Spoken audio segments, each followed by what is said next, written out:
ಹೆಬ್ಬಳಲು Shri Chakramata YouTube channel ವೀಕ್ಷಕರಿಗೆ ನನ್ನ ಹೃತ್ಪೂರ್ವಕ ನಮಸ್ಕಾರಗಳು. ಸುಭಾಷಿತ.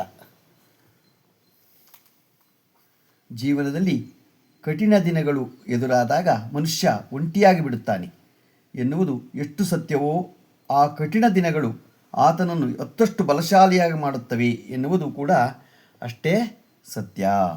ಇವತ್ತು ನಾವು ದಿನಪಂಚಾಂಗಕ್ಕಿಂತ ಮುಂಚೆ ಶುಕ್ರವಾರ ಜನಿಸಿದವರು ಹೇಗಿರ್ತಾರೆ, ಅವರ ಸ್ವರೂಪ ಹೇಗಿರುತ್ತೆ ಅನ್ನೋದನ್ನು ತಿಳ್ಕೊಳ್ಳೋಣ. ಶುಕ್ರವಾರದಲ್ಲಿ ಜನಿಸಿದವನು ಶಾಸ್ತ್ರೋಕ್ತ ಆಚಾರವುಳ್ಳ ಮನಸ್ಸಿವನಾಗಿ, ಸುಂದರ ಕೇಶವುಳ್ಳ, ವಿಶೇಷ ಬುದ್ಧಿಯುಳ್ಳವನಾಗಿ, ಎಲ್ಲರ ಕಡೆಗೂ ಆಲೋಚನಾಪರವನಾಗಿ, ಶುಭ್ರ ವಸ್ತ್ರಾಭರಣಗಳಲ್ಲಿ ಆಸಕ್ತನಾಗಿ, ಉತ್ತಮ ಮಾರ್ಗದಲ್ಲಿ ಆಚರಿಸುವ ಹಾಗೂ ಎಲ್ಲರಿಗೂ ಸನ್ಮಾರ್ಗವನ್ನೇ ತೋರುವ ಸ್ವಭಾವನಾಗಿ ಇರ್ತಾನೆ. ಗೊತ್ತಾಯ್ತಾ? ಅವನು ಶಾಸ್ತ್ರದಲ್ಲಿ ಆಚಾರದಲ್ಲಿ ಇರ್ತಾನೆ. ಚೆನ್ನಾಗಿ ಕೇಶ ಇರುತ್ತೆ, ಕೇಶವನ್ನು ಉಳ್ಳವನಾಗಿರ್ತಾನೆ. ವಸ್ತ್ರಾಭರಣಗಳಲ್ಲಿ ಆಸಕ್ತನಾಗಿರ್ತಾನೆ. ಉತ್ತಮ ಮಾರ್ಗದಲ್ಲಿ ನಡೀತಾನೆ. ಅದನ್ನು ಆಮೇಲೆ ಶುಕ್ರವಾರದಲ್ಲಿ ಜನಿಸುವುದು ವಾತ ಕಫವಿರುವವನಾಗಿ, ಹೊಸ ಕೆಲಸಗಳನ್ನು ಹೆಚ್ಚಿಸುವುದರಲ್ಲಿ ಆಸಕ್ತನಾಗಿ, ವಿನಯಶಾಲಿಯಾಗಿ, ಎಲ್ಲೆಡೆಗೂ ಶ್ರೇಷ್ಠನಾಗಿ, ಸುಗಂಧ ದ್ರವ್ಯವುಗಳಿಂದ ಸುಖವನ್ನು ಅನುಭವಿಸುವ ಸ್ವಭಾವದವನು ಆಗಿರ್ತಾನೆ. ಶುಕ್ರವಾರದಲ್ಲಿ ಹುಟ್ಟಿದವನು ಎಲ್ಲರಿಗೂ ಪ್ರೀತಿಯಾಗುವ ಕೆಲಸಗಳನ್ನು ಮಾಡುತ್ತಾ, ಜನ್ಮಕರ್ಮಗಳನ್ನು ಅನುಭವ ಪಡೆದು, ದೇಶ ಕಲ್ಯಾಣ ಧರ್ಮವನ್ನು ತಿಳಿದು,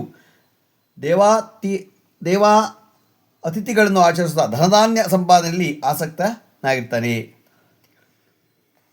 ಶುಕ್ರವಾರ ದಿವಸ ಹುಟ್ಟಿದವನು ಚಂಚಲ ಮನಸ್ಸುಳ್ಳವನಾಗಿ, ದುಷ್ಟ ಕಾರ್ಯಗಳನ್ನು ಮಾಡುವ ಜನರಲ್ಲಿ ತಿರಸ್ಕಾರವುಳ್ಳವನಾಗಿ, ದ್ರವ್ಯದಾಟಗಳಲ್ಲಿ ಆಸಕ್ತನಾಗಿ, ಶಾಸ್ತ್ರಾಭ್ಯಾಸಗಳಿಂದ ಜ್ಞಾನ ಸಂಪಾದಿಸಿ ಸುಖವನ್ನು ಅನುಭವಿಸುತ್ತಾ, ವಿಶಿಷ್ಟವಾದ ಮಾತು ಉಳ್ಳವನಾಗಿ ಇರ್ತಾನೆ.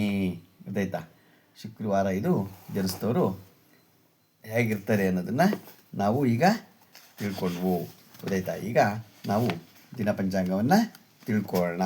ದಿನಾಂಕ 21/7/2026 ಮಂಗಳವಾರ, ಶ್ರೀ ಭರಾವನಾಮ ಸಂವತ್ಸರ, ದಕ್ಷಿಣಾಯನ, ಗ್ರೀಷ್ಮ ಋತು, ಆಷಾಢ ಮಾಸ, ಶುಕ್ಲ ಪಕ್ಷ, ತಿಥಿ ಸಪ್ತಮಿ, ಬೆಳಿಗ್ಗೆ 6:51, ನಕ್ಷತ್ರ ಚಿತ್ತೆ, ರಾತ್ರಿ 12 ಗಂಟೆ 2 ಮಳೆ ಪುಷ್ಯ 1ನೇ ಪಾದ, ರಾಹುಕಾಲ 3:41 5:17, ಕುಳಿಕ ಕಾಲ 12:30 2:05, ಯಮಗಂಟ ಕಾಲ 9:18 10:54. ಇವತ್ತು ಯಾರು ಹುಟ್ಟುಹಬ್ಬ ಆಚರಣೆ ಮಾಡ್ಕೊತಿದ್ರು, ಮದುವೆಯಾದ ದಂಪತಿಗಳು ವಾರ್ಷಿಕೋತ್ಸವ ಆಚರಣೆ ಮಾಡ್ಕೊತಿರೋರಿಗೆ ನಮ್ಮ ಹೆಬ್ಬಳಲು ಶ್ರೀ ಚಕ್ರಮಾತಾ ಯೂಟ್ಯೂಬ್ ಚಾನಲ್ ಕಡೆಯಿಂದ ಶುಭಕಾಮನೆಗಳನ್ನು ತಿಳಿಸ್ತೀವಿ. ದೇವರವರಿಗೆ ಆಯಸ್ಸು, ಆರೋಗ್ಯ, ಐಶ್ವರ್ಯ ಎಲ್ಲ ಕೊಟ್ಟು ಕಾಪಾಡಲಿ ಅಂತ ಕೇಳ್ಕೊತೀನಿ. ನಮ್ಮ ಹೆಬ್ಬಳಲು ಶ್ರೀ ಚಕ್ರಮಾತಾ ಯೂಟ್ಯೂಬ್ ಚಾನಲ್ ಯಾರು ಸಬ್ಸ್ಕ್ರೈಬ್ ಆಗಲು ದಯಮಾಡಿ ಸಬ್ಸ್ಕ್ರೈಬ್ ಆಗಿ ಲೈಕ್ ಕೊಡಿ. ಇದು ನಿಮ್ಮದೇ ಚಾನಲ್ ಆಗಿರೋದ್ರಿಂದ ನಮ್ಮ ಲಿಂಕನ್ನು ಬೇರೆಗೂ ಕೂಡ ಫಾರ್ವರ್ಡ್ ಮಾಡಿ. ಇದರಲ್ಲಿ ಏನಾದರೂ ತಪ್ಪುಗಳು ಕಂಡು ಬಂದಲ್ಲಿ, ಮನುಷ್ಯನ ಮೇಲೆ ತಪ್ಪುಗಳು ಮಾಡೋದು ಸಹಜ, ಅದನ್ನು ತಿದ್ದುಕೊಳ್ಳೋದಕ್ಕೆ ಅನುಕೂಲ ಆಗುತ್ತೆ. ನೀವೇನಾದರೂ ತಪ್ಪುಗಳನ್ನ ನಮ್ಮ ಕಾಮೆಂಟ್ಸ್ ಬಾಕ್ಸ್ನಲ್ಲಿ ಹಾಕಿ ತಿದ್ದುಕೊಳ್ಳೋದಕ್ಕೆ ಅನುಕೂಲ ಆಗುತ್ತೆ. ಏನಾದರೂ ಇದೆ, ನಮ್ಮ ಹೆಬ್ಬಳಲು ಶ್ರೀ ಚಕ್ರಮಾತಾ ಯೂಟ್ಯೂಬ್ ಚಾನಲ್ ಯಾರು ಸಬ್ಸ್ಕ್ರೈಬ್ ಆಗಲು ದಯಮಾಡಿ ಸಬ್ಸ್ಕ್ರೈಬ್ ಆಗಿ ಲೈಕ್ ಕೊಡಿ.